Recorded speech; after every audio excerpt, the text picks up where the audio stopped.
حضرت سیدنا جعفر بن ابی طیار رضی اللہ تعالیٰ عنہ، کیونکہ حضور علیہ السلام نے فرمایا تھا نا اس کے بعد کیا کریں، حضرت سیدنا جعفر بن طیار رضی اللہ تعالیٰ عنہ کو اپنا سپہ سالار اور امیر منتخب کرتے ہوئے ان کو دینا تاکہ یہ علم پکڑتے ہوئے جنگ کریں۔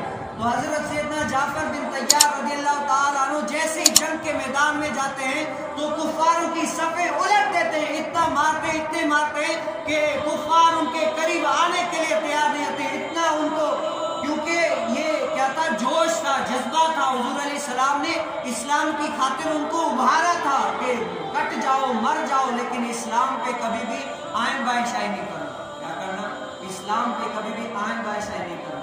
تو حضرت سیدنا جعفر بن طیار رضی اللہ تعالیٰ عنہ اسلام کی خاطر لڑتے ہیں تو کفار نے کیا کیا، دور سے دیکھا کہ ایک تو مقابلہ کر نہیں سکتا، کافی سارے مجمع کے طور پر حضرت سیدنا جعفر بن طیار رضی اللہ تعالیٰ پر حملہ آور ہوئے اور ان کا دائیں ہاتھ کاٹ دیا۔ جب دائیں ہاتھ کاٹا تو کیونکہ وہ تو شیر تھے نا، انہوں نے کیا کیا، بائیں ہاتھ میں علم پکڑ لیا، اور ان کفاروں نے کیا کیا، بائیں ہاتھ بھی کاٹ لیا تو وہ لاچار ہو گئے۔ تو انہوں نے کیا کیا، ان کے پیٹھ پر ایسا وار کیا کہ ان کی پیٹھ الگ ہو گئی، یہ حصہ اوپر الگ ہو گیا اور یہ حصہ نیچے الگ ہو گیا۔ یہ کسی اپنے مقاصد کے لیے نہیں، اپنی وجہ کے لیے نہیں، کس کے لیے کہ یہ حضور علیہ السلام نے دین اسلام کی خاطر جو ہمیں انہوں نے مقصد دیا تھا وہ مقصد پانا تھا، وہ مقصد حاصل کرنے کے لیے اپنی جان کو نچھاور کر دیا۔ اعلیٰ حضرت ترجمانی کرتے ہوئے فرماتے ہیں، کروں تیرے نام پر جان فدا،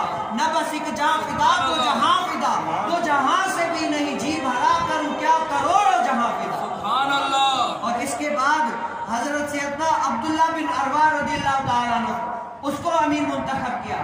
جب وہ آتے ہیں کہتے ہیں کہ یہ صحابی ایسے تھے کہ 3 دن سے انہوں نے کچھ بھی نہیں کھایا تھا، 3 دن سے انہوں نے کچھ بھی نہیں کھایا تھا۔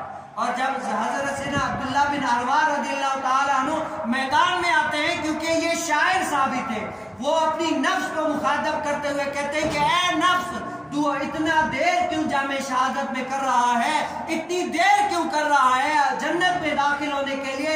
اے نفس جلدی جا اور اپنے محبوبہ علیہ السلام کے صحابیوں کے ساتھ جنت میں داخل ہو۔ اور جب وہ جاتے ہیں تو کفار ان کو کیا کرتے ہیں، ان کو بھی زخم مار کر، تیروں مار کر چھلی کر دیتے ہیں۔ اور قربان جائیے، جو لوگ کہتے ہیں کہ حضور علیہ السلام کو غیب کا علم نہیں ہے، حضور علیہ السلام وہاں پر دیکھ کر اور صحابہ کرام رضی اللہ عنہ کے جرمت میں بیٹھ کر فرما رہے کہ اے صحابیو، ابھی حضرت سیدنا زید بن حارثہ نے علم تھاما تھا، وہ شہید ہو گئے، اس کے بعد حضرت سیدنا جعفر طیار نے علم تھاما، وہ بھی شہید ہو گئے، اور اب حضرت سیدنا عبداللہ بن اروا نے علم تھاما، وہ بھی شہید ہو گئے۔ رو رہے ہیں، جیسے ہی صحابہ کرام کو یہ بتا رہے ہیں وہ بھی شہید ہو گئے۔ اس کے بعد علم جو ہے نا حضرت سیدنا ثابت رضی اللہ تعالیٰ نے تھام لیا اور کہا کہ اے مسلمانوں، اب ایک متفق ہو جاؤ، کسی ایک کو امیر منتخب کر لو۔ کیوں؟ حضور علیہ السلام نے فرمایا تھا